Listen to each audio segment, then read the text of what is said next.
कौन कहाँ कैसे रखता है पाप पुण्य का लेखा जोखा। कौन कहाँ कैसे रखता है पाप पुण्य का लेखा जोखा। ओढ़ के चादर तू गुरूर की, ओढ़ के चादर तू गुरूर की, देता अपने आप को धोखा।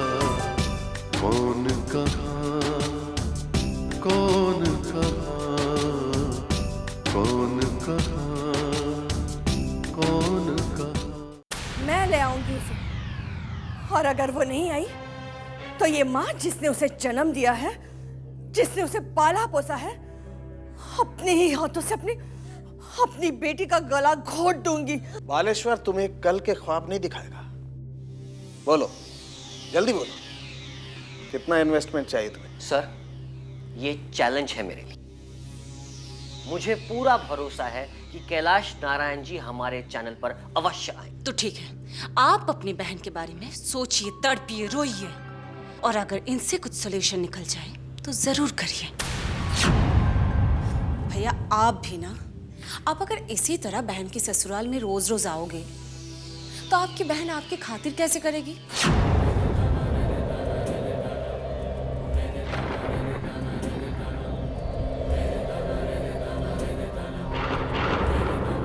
प्राणी लाभ मेरा चौथा योद्धा है। इतना धनी, इतना ज्ञानी होने के बाद भी उसके पास आधुनिक विज्ञान की सर्वश्रेष्ठ शक्तियां हैं। वो अपने चैनल की शक्ति के अस्त्र से मायावी पाप से जूझने की रणनीति बना रहा है। हाँ स्वामी, आपका यह दृश्यावलोकन हमें कहीं कहीं कलयुग का महाभारत लगता है। आप बिल्कुल सही कह रही हैं शोभावती, क्योंकि आप दोनों जानती हैं कि चित्रगुप्त ने हर युग में पापियों को दंड देने से पहले उन्हें सावधान किया है। चाहे वो महाशक्तिशाली विद्वान रावण हो या सुग्रीव, पिशाचु हो, कंस हो या दुर्योधन हो। और अब जबकि पृथ्वीलोक पर कोई राक्षस, कोई पापी दिखाई ना दे और पाप बढ़ता चला जाए, तो पापियों को सावधान करने की रणनीति बदलनी पड़ेगी। और लाभ का चैनल ऐसी ही गुप्त रणनीति का शुभारंभ है। देखिए आगे का दृश्यावलोकन। बेटा, आज फिर मुंह लटका कर बैठी हो। जानती हो ये बीच का वक्त काटना बड़ा मुश्किल होता है।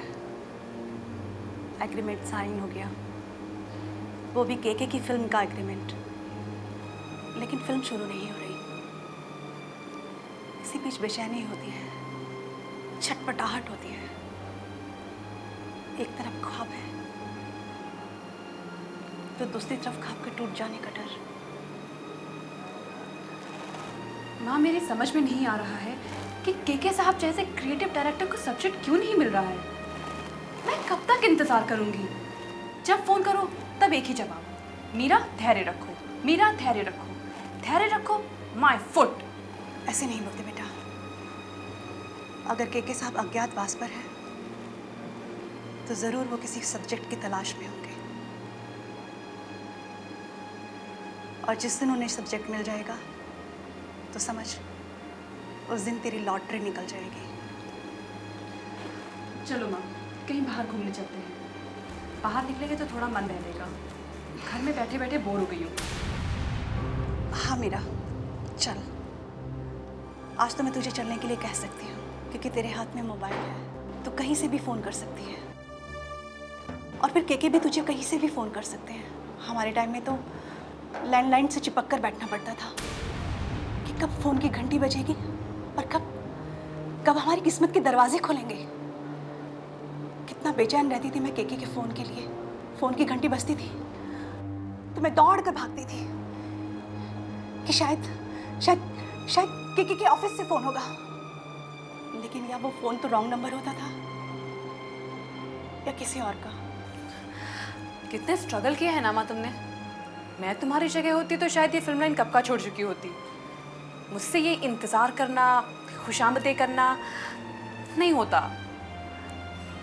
रोल मिले तो ठीक है, वरना इस दुनिया में और भी कई काम है फिल्म लाइन के अलावा। अगर इसके अलावा कुछ और कहा भी। अच्छा, तुम बाहर जाना चाहती थी ना? ड्राइवर को बोलो गाड़ी के लिए, हम कहीं बाहर जाते हैं। थैंक्स माँ।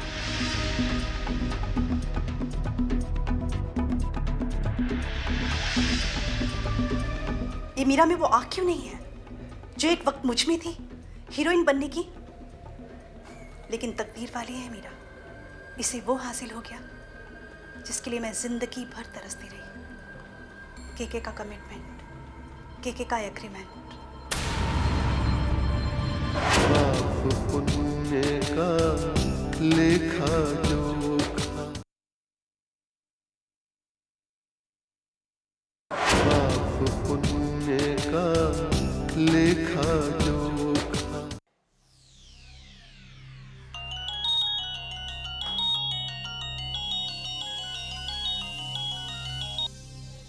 हेलो। हेलो मिस्टर जौहरी, मिस बला। बलाएं हेलो नहीं कहती, बलाएं तो हिला देती हैं। जग्गू जौहरी हिल गया। बताओ जान, कैसे याद किया नाचीज को? मिस्टर जौहरी, अभी तो आपको बला ने हिलाया कहाँ है। अब तो सारे लोगों को बला हिलाने वाली है, क्योंकि मेरे पास कुछ ऐसे सबूत आए हैं कि लोगों की निगाहों में आप खटकने लगे हैं। आपकी बढ़ती पावर को लोग सहन नहीं कर पा रहे हैं। मिस बला, इतिहास उठाकर देख लो। जब भी इस दुनिया के सामने कोई महान प्राणी आया है तो मूर्खों और बेवकूफों से सहन नहीं हुआ, जलने लगे।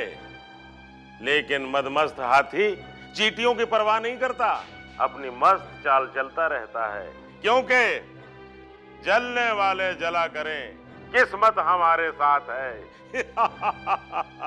लेकिन मिस्टर जौहरी, चींटियां भी कभी कभी हाथियों का जीना मुश्किल कर देती है। होशियार करना मेरा फर्ज था। चींटियां भी कभी कभी हाथियों के लिए दुश्मन बन जाती है। वक्त की अकड़ में इतने भी मदमस्त मत होइए, वरना चींटियां ही आपको शिकार बना देगी। मिस बला, सच में जग्गू जौहरी डर गया। द्वापर युग में भी ऐसा ही हुआ था। कृष्ण को एक मामूली गवाला समझा, लेकिन उसी ने कंस का वध किया था। पता है ना आपको? मिस बला, मैं आपसे मिलना चाहता हूं, क्योंकि फोन पर इतनी बड़ी बातें नहीं हो सकती। आप ठीक कहते हैं मिस्टर जौहरी। मैं टाइम निकाल कर, टाइम लेकर आपसे मिलती हूँ, राइट? मिस बला, ये हमारी पर्सनल मीटिंग होगी, नो एजेंडा मीटिंग। इसलिए सुनामी और बालेश्वर को बिल्कुल खबर नहीं होनी चाहिए। मिस बला पर्सनल मीटिंग्स सिर्फ अपने फायदे के लिए करती है मिस्टर जौहरी। मिस बला, जग्गू जौहरी का दूसरा नाम फायदे चंद जौहरी है। जिसको देखो उसका फायदा। तुम भी फायदे में रहोगी। जग्गू जौहरी तो वो पारस है जो भी छू ले सोना बन जाए।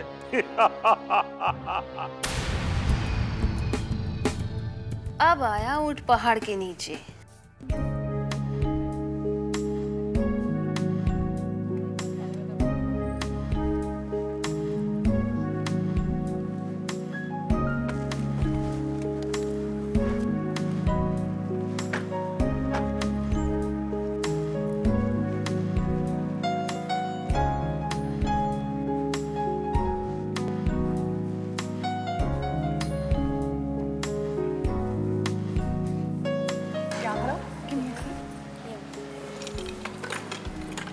नंबर 222। Thank you.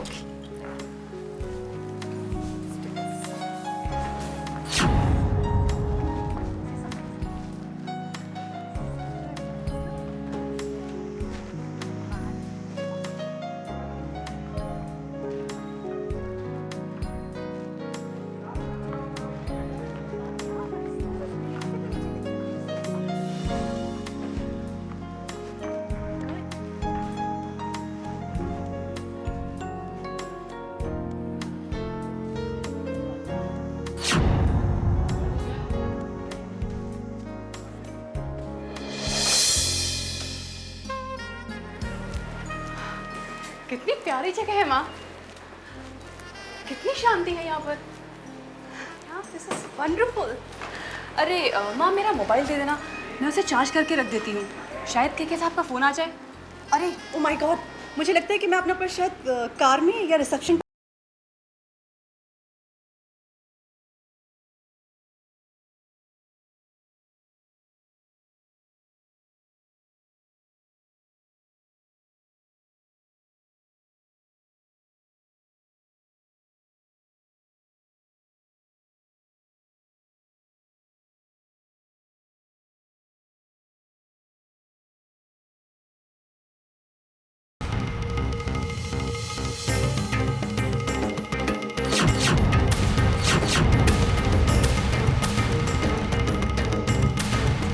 पाप पुण्य का लेखा जोखा, पाप पुण्य का लेखा जोखा। मैडम आपका पर्स। Thank you.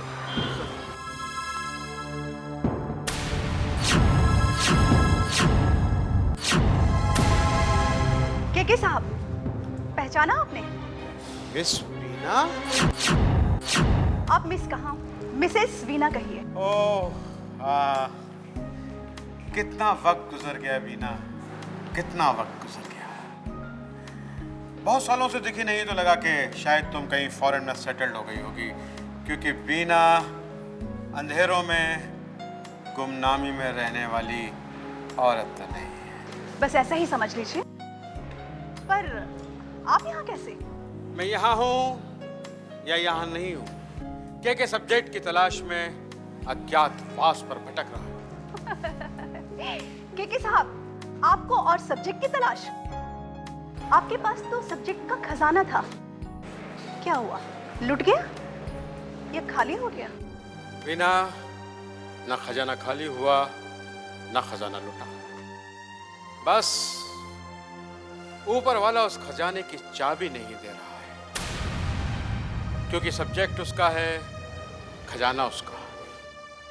जब वो चाबी देगा खजाना खुलेगा और के उस सब्जेक्ट मिलेगा। तुम तो जानती हो के को जब तक ऊपर वाला सब्जेक्ट ना दे के फिल्म नहीं बनाया करता। जब खजाना मिलेगा तब शुरू होगा एक्शन, लाइट, कैमरा।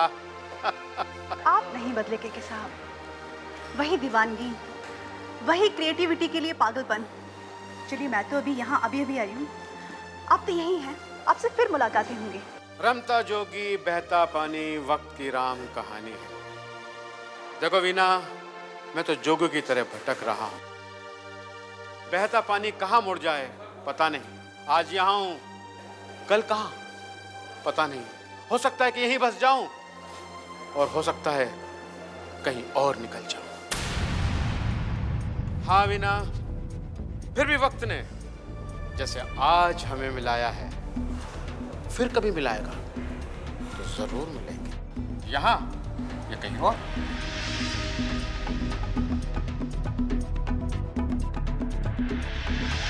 वाह, क्या बात है, वही अदाएं, वही बात बात में डायलॉग मारना, हर बात का गोलमोल जवाब देना। दुनिया बदल गई पर इस केके की फितरत नहीं बदली, स्टाइल नहीं बदला। जैसे तब था वैसे अब है। बड़ी सालिम चीज है ये केके।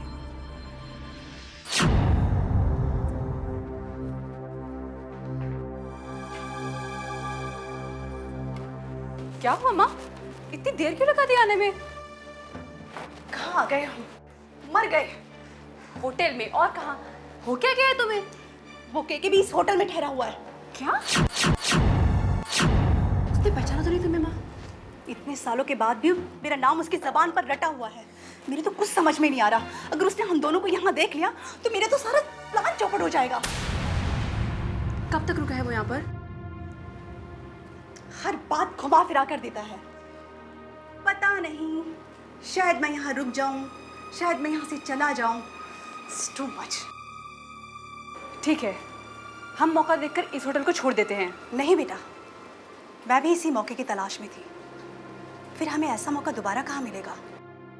निशाना भी सधा हुआ हो और शिकार खुद सामने आ जाए तो शिकारी को भागना नहीं चाहिए। साफ साफ बताओ माँ, अब करना क्या है हमें? सुन मीरा, जिस तरह से केके अनजाने में अज्ञातवास पर यहाँ पर आ गया, उसी तरह तू भी पूरी महाकाल वृंदावन से होती हुई शांति की तलाश में यहाँ आ गई। तू भी उसको उसी तरह से मिली जिस तरह से मैं यहाँ पर मिली। तू भी उसके अज्ञातवास को छिछोड़ कर रख दे ताकि वो यहाँ से बॉम्बे भागे फिल्म बनाने के लिए और उसे सब्जेक्ट मिल जाए। मगर माँ, इसमें रिस्क है, कहीं उसने हमें एक साथ देख लिया तो? Meena, no risk no gain. जिंदगी जुआ है, सोची समझी चालों से रिस्क फैक्टर कम हो जाता है। हमारा हर कदम एक सोची समझी चाल होगा। सनकी केके खुद आ गया बीना के निशाने पर। उधर मैं उसे पागल कहूंगी और तू उसे बौखला देना। बाल नोचेगा केके अपने बाल।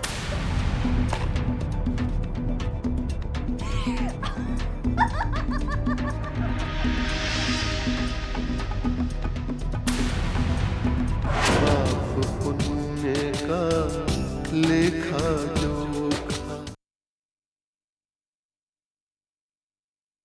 पाप पुण्य का लेखा जोखा।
हेलो, हाँ मैं श्री कैलाश जी का निजी सचिव बोल रहा हूँ, कहिए। जी सर नमस्कार, मैं hidden vision group of publication से कॉलम राइटर चित्रांश बोल रहा हूँ। कहिए बंधु, मैं आपकी क्या सेवा कर सकता हूँ? सर मैं आदरणीय श्री कैलाश जी से बात करना चाहता हूँ। सर हिडन विजन, वो जो फेमस अखबार है ना, उसके कोई कॉलम राइटर चित्रांश आपसे बात करना चाहते हैं। अच्छा अच्छा, वही चित्रांश जिसका अखबारों में पाप पुण्य का लेखा जोखा नाम से कॉलम छपता था। लाओ मुझे बात कराओ। हाँ बोलो चित्रांश, क्या पूछना चाहते हो? जो पूछना चाहते हो पत्र लिखो, मैं अखबार वालों को समय नहीं देता। हाँ और चित्रांश, तुम्हें पाप पुण्य कॉलम के लिए बधाई, लेकिन मुझे ऐसी तुमसे उम्मीद नहीं थी कि तुम इतने जल्दी घुटने टेक दोगे। लेकिन सर अगर इसी तरह विद्वान महापुरुषों के दरवाजे हम नई पीढ़ियों के लिए बंद हो जाएंगे तो फिलहाल तो पापियों के सामने सिर्फ घुटने टिके हैं, लेकिन बहुत जल्द उन पापियों के सामने हम शरणागत हो जाएंगे जो सिर्फ चित्रगुप्त जी के सामने शरणागत होते हैं। ठीक है नौजवान, तुम मुझसे मिलने आ सकते हो। सर आपकी अमृत वाणी मेरे कानों में घुल गई है, मेरा हृदय आत्म विभोर हो रहा है। मैं शीघ्र ही आपके दर्शन के लिए आ रहा हूं। प्रणाम सर। नमस्कार। आश्चर्य सर, आपने अखबार वालों को समय दे दिया। अखबार वाले को समय नहीं दिया, पाप से लड़ने वाले योद्धा को समय दिया। स्वामी, आपके इस दृश्यावलोकन में प्राणी कैलाश जी का अचानक आगमन क्या दर्शाना चाहते हैं आप? प्राणी श्री कैलाश एक विद्वान पुरुष है।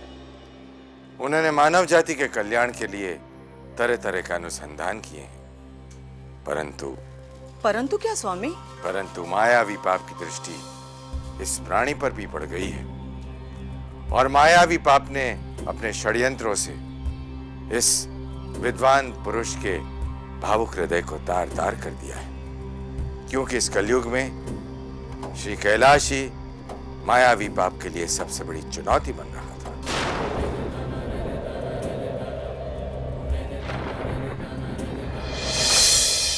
हर इंसान का अक्स वहाँ पर, हर इंसान का कच्चा चिट्ठा, हर इंसान का कच्चा चिट्ठा, हाजिरी सबकी लगती एक दिन, एक पल में ही फैसला होता, कौन कहाँ